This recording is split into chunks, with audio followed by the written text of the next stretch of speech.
pour explorer une zone plus importante, par exemple les 2 arcades maxillaires et mandibulaires, ou carrément un volume grand de 15,15 qui permet d'explorer carrément tout le massif facial. Parlons un petit peu avantages de cette technique. Donc, elle a été reconnue pour ses avantages vis-à-vis de doses de radiation. Donc, elle permet une dose de radiation inférieure par rapport au scanner classique. Elle permet de réaliser des mesures linéaires ou angulaires. Donc, le coût est nettement inférieur à celui du scanner. Donc, c'est un outil excellent de communication interdisciplinaire et avec le patient. Donc, il permet différents champs d'acquisition avec différents volumes. Donc, on peut avoir des champs d'acquisition ou bien des modes d'acquisition adultes, modes d'acquisition enfants, basse ou haute résolution, en jouant sur plusieurs paramètres. Et actuellement, des techniques qui ont fait leur apparition, appelées techniques low dose, qui ont permis de diminuer la dose d'irradiation jusqu'à être inférieure même aux radiographies de dimension. Pardon. Tout de même, il y a quelques inconvénients. C'est qu'il est médiocre pour l'exploration des parties molles, donc on ne peut pas explorer les parties molles à travers d'un combi. Il présente quelques artefacts, donc comme vous voyez ici, l'artefact de mobilité, quelques artefacts, donc il est sensible aux artefacts métalliques. Là, c'est une dent qui est fracturée avec une couronne métallique. Donc là, l'artefact ne permet pas de bien visualiser le trait de fracture, mais actuellement, il y a des logiciels de filtrage, ou bien des algorithmes de filtrage qui permettent d'améliorer la visibilité des traits, bien la visibilité de la lecture de la radiographie. Et aussi, un autre inconvénient, c'est le manque de contraste. Parlons un petit peu d'osimétrie. Donc, vous connaissez que la patientèle en orthodontie sont majoritairement des enfants, donc ils sont en pleine croissance cellulaire et développement des organes, ce qui les rend particulièrement sensibles aux radiations. Et de là, donc, deux risques sont liés à cette radiographie. C'est l'effet déterministe qui provoque la mort des cellules du fait de doses importantes. Là, pour nous, on ne craint pas vraiment ce risque. Ce risque, on le craint pour les radiothérapies où des doses importantes sont projetées sur les organes. L'effet qu'on craint le plus, c'est l'effet stochastique qui lèse les cellules et peut générer des cancers. Donc, des études britanniques et australiennes ont fait une étude sur des jeunes patients qui ont été soumis à des radiations et ont prouvé que le risque de développer des leucémies et des cancers cérébraux est multiplié chez les patients qui ont subi des irradiations tout au long de leur vie. Aussi, dans de soucis de radioprotection, les directives de la Commission européenne concernant la radioprotection, le Euratom 97 et 43, prévoient deux principes fondamentaux. C'est le principe de justification et le principe d'optimisation. Donc, on doit justifier la prescription de Combim et on doit optimiser pour avoir une dose délivrée qui doit être la plus faible possible. Et de là, deux principes. Le premier principe, c'est le principe ALARA, ou As Low as Reasonably Achievable Radiation Exposure, c'est-à-dire que l'exposition au rayon doit être aussi basse que raisonnablement possible. Et pour le souci, ou bien par souci de l'application de ce premier principe, donc on diminuait la résolution, on diminuait les doses de radiation, ce qui peut obtenir, ou bien on peut obtenir des images qui sont peu informatives. Donc là, un autre principe a été élaboré, c'est le principe ALADA, c'est-à-dire as low as diagnostically acceptable, c'est-à-dire aussi bas qu'acceptable pour un diagnostic. C'est-à-dire, certes, on diminue la dose, mais tout en restant dans des images qui sont acceptables pour un diagnostic, qui permettent quand même un diagnostic. Donc, et de là, on peut jouer sur plusieurs paramètres, les paramètres d'acquisition de l'image, à savoir le kilovoltage et le milliampérage, qui eux aussi vont influencer sur la qualité de l'image, le nombre de projections, le champ d'acquisition, donc le field of view, et la taille des voxels et aussi la protection plan B. Donc on peut jouer sur ces paramètres pour diminuer la dose tout en respectant le principe ALADA. Voyons un petit peu les domaines, bien les champs d'application du Combim. Je tiens à préciser, avant d'entamer les indications, c'est le CBCT ne substitue pas un simple rétroalvéolaire ou panoramique dentaire et n'est en aucun cas un examen de routine ou systématique avant chaque prise en charge. Donc, il y a certes, la dose elle est inférieure au scanner, mais on ne peut pas le systématiser du moment où on peut poser un diagnostic à travers une radiographie 2D, à savoir rétroalvéolaire ou panoramique. Donc, on ne peut pas systématiser le Combim. Il est indiqué, donc certains praticiens l'utilisent pour réaliser des analyses céphalométriques. Donc vous connaissez, donc les orthodontistes peuvent réaliser des analyses céphalométriques à travers un cone beam. Mais selon la Fédération française d'orthodontie, le cone beam n'est pas recommandé pour réaliser une simple analyse céphalométrique. Donc on peut la faire uniquement sur un cliché de dimension. Pour l'expansion, pour les anomalies du sens transversal, pour réaliser une expansion maxillaire rapide, donc généralement on utilise en orthodontie l'incidence frontale, c'est-à-dire la téléradiographie frontale, pardon, la téléradiographie de face. Elle présente tout de même quelques inconvénients, il y a des superpositions, il y a des distorsions, il y a des rotations de la tête, donc ce qui va déduire, bien, nous emmener à des erreurs de calcul et de diagnostic. Donc on peut utiliser ou bien demander un cone beam pour orienter la décision thérapeutique, planifier l'expansion maxillaire rapide, l'expansion chirurgicale, évaluer les effets et étudier les écarts transversaux entre les deux ennemis maxillaires et aussi étudier l'inclinaison des dents dans le sens vestibulo-lingual. Aussi, dans l'évaluation des parois alvéolaires, vous savez que le traitement orthodontique va mobiliser des dents. On va réaliser des mouvements dentaires au sein de l'os parodontal. Donc, pour évaluer la qualité de cet os, de point de vue hauteur et épaisseur. Donc, on dit que le CBCT peut permettre d'évaluer les dimensions osseuses alvéolaires. Toutefois, la précision varie avec la résolution. Donc, si la résolution elle est parfaite, on peut faire une déduction, on peut déduire de l'épaisseur, on peut évaluer l'épaisseur et la hauteur à la recherche de défauts osseux, à savoir des licences ou fenestrations.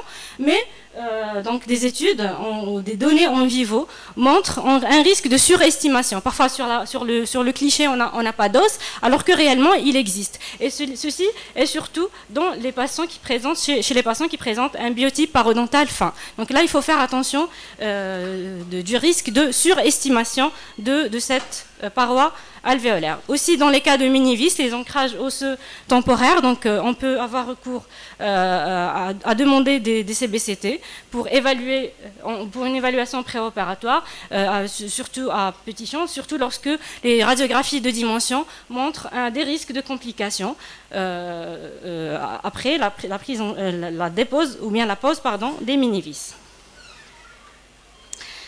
Dans les cas d'inclusion dentaire, il est plus précis pour la localisation, donc c'est l'indication la plus répandue et la plus fréquente du cone beam, en orthodontie du moins. Donc c'est l'inclusion dentaire, donc ça permet de localiser la dent, donc d'étudier un petit peu les rapports anatomiques avec l'environnement, l'estimation du besoin d'espace, donc est-ce qu'on a besoin d'aménager de l'espace sur l'arcade, d'évaluer les résorptions éventuelles des dents adjacentes, prévision de dégagement chirurgical et le système de force nécessaire. On a aussi les résorptions radiculaires. Donc l'efficacité technique du CBCT pour diagnostiquer la résorption radiculaire des dents adjacentes a été mise en évidence dans plusieurs études. Donc il a une bonne fiabilité et ça permet de préciser le degré d'atteinte des racines des dents. Donc là on voit une racine qui a été résorbée par une dent incluse. Aussi en cas de présence de dents surnuméraires, d'odontome, donc ça permet de préciser la position, de localiser donc les relations avec les dents adjacentes, avoisinantes et de déterminer l'apport chirurgical, ou bien la voie d'abord pour supprimer ou bien pour l'ablation de ces odontomes. Aussi dans les syndromes d'apnée hypopnée obstructive du sommeil, pour explorer les voies aériennes supérieures, donc on peut le faire soit sur une téléradiographie de profil ou plus favorablement sur un cone beam qui permet de déceler s'il y a des obstacles nasopharyngés donc, pour planifier la prise en charge orthochirurgicale.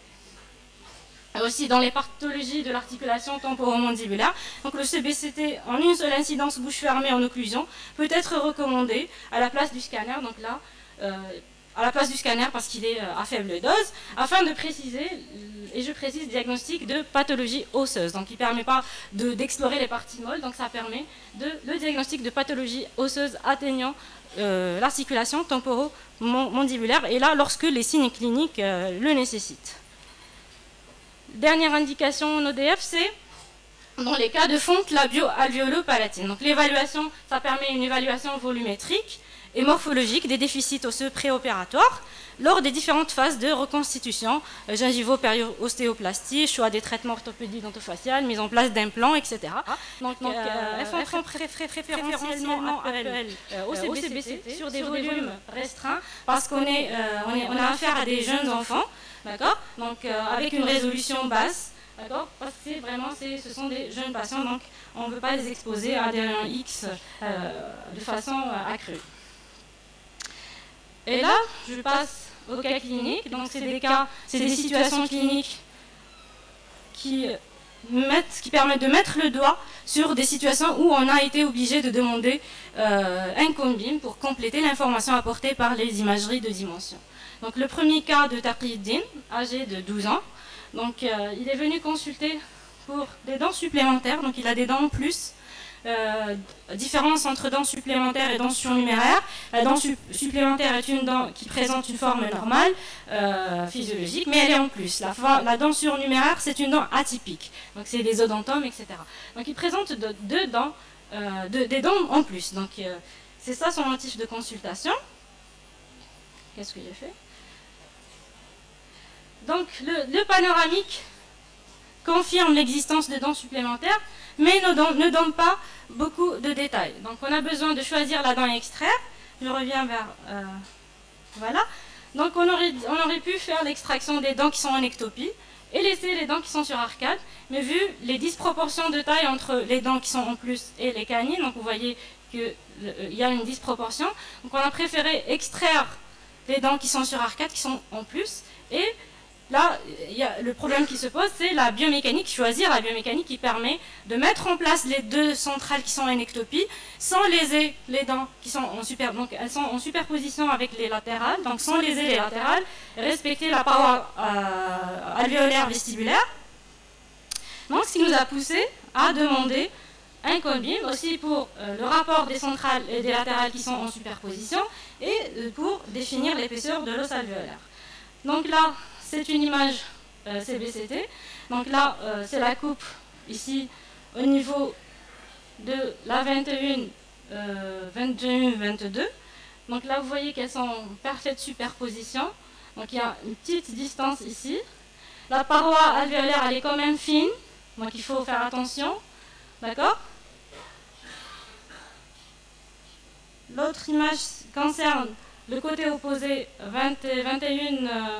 Pardon, la première c'est la 11 et 12, la deuxième c'est 21, 22. Donc là aussi la paroi elle est fine et elles sont en superposition. Donc il faut faire attention. Donc on a choisi de mettre des coils et pour avoir un mouvement de translation sans créer déversion des racines pour ne pas entrer en contact avec les dents latérales. Le deuxième cas de Fares, âgé de 16 ans, donc il vient consulter pour un diastème incisif de 6 mm avec un articulé inversé unilatéral, absence de la 23. Le panoramique, le cliché permet de déceler l'existence, de montrer l'existence d'une canine qui est en ectopie, elle est incluse. Donc à vue d'œil, on peut dire qu'elle est palatine à partir d'un panoramique vu l'agrandissement et la radioclarté de la dent. Là, on a quand même demandé un cone-beam. Pourquoi? Pour aller chercher les rapports de cette... Vous voyez, elle est en superposition avec la racine de la latérale et de la centrale. Et pour confirmer sa position, est-ce qu'elle est vestibulaire ou palatine. Donc là, c'est le cone-beam. Premièrement, elle est palatine. Elle est palatine, la dent. Donc elle est en contact. Elle se rapproche de la racine de la 21. Elle se rapproche également de la racine de la 23, mais là, il n'y a pas de risque, donc on peut entamer notre traitement orthodontique le plus normalement possible.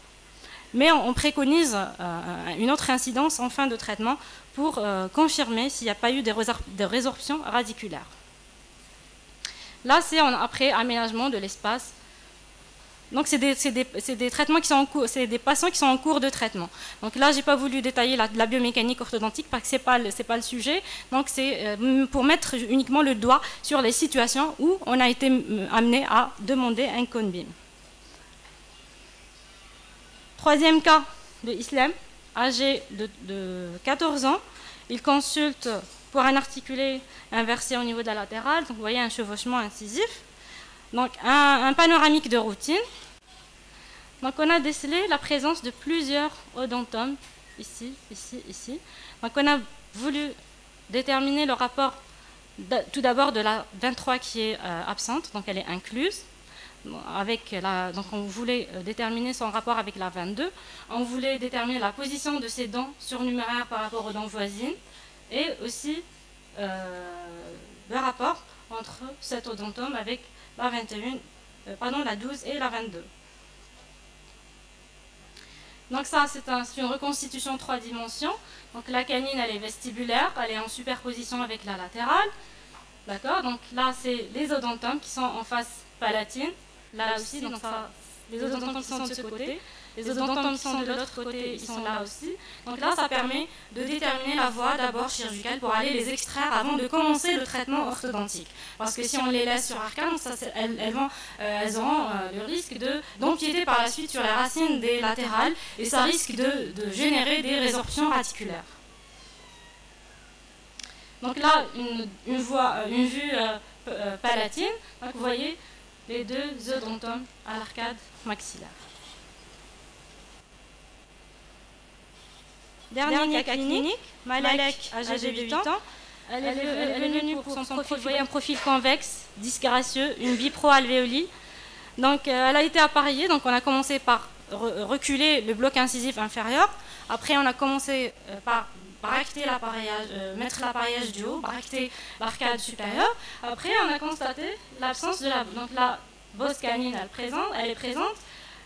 Bosse canine de la 23 elle est absente. Donc là, c'est le panoramique initial.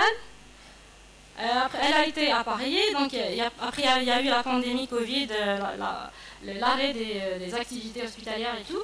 Donc elle est revenue après avec une résorption, vous voyez, une résorption radiculaire de la 22. Et on va voir qu'avec le combi, même la 21, elle a été atteinte. Pourquoi? Parce que l'appareillage orthodontique a fait mobiliser la latérale. Elle a buté avec la canine qui est en inclusion, ce qui a déclenché la résorption radiculaire. Donc là, c'est le cone beam. Donc vous voyez ici la centrale qui a commencé, on a commencé une résorption qui est en début, une résorption de la paroi vestibulaire de la racine. Donc là, vous voyez ici, de la latérale. Donc le traitement doit s'arrêter immédiatement. Donc on a déposé l'appareillage immédiatement et la patiente reste sous contrôle pour contrôler la vitalité, pour contrôler la mobilité. Donc s'il n'y a pas eu une résorption importante. Et là, on a demandé un autre combim après 1 an. Donc vous voyez, là, c'est la résorption d'une coupe au niveau de la latérale, de la 22. Vous voyez, la racine, elle est résorbée. Là aussi. Et au niveau de la 21 également, donc vous voyez la racine elle est résorbée. Là, le traitement doit s'arrêter immédiatement et la patiente elle est sous contrôle. En conclusion, je dis que quel que soit le protocole d'imagerie, le premier temps de l'examen est l'évaluation clinique. Donc on ne peut pas passer outre l'examen clinique et l'évaluation clinique. La conduite de l'examen d'imagerie s'appuie sur les constatations cliniques de l'orthodontiste et doit se conformer aux obligations légales de justification et d'optimisation. Donc c'est une technique, le cobim est une technique originale et performante.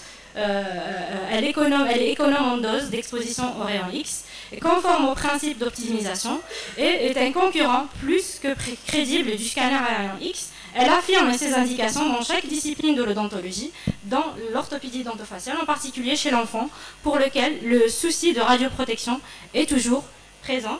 Et je termine avec une biographie. Et merci pour votre attention. Merci beaucoup, Dr Abdessamad. Franchement, je suis subjugué par votre communication avec Saha. Franchement, je suis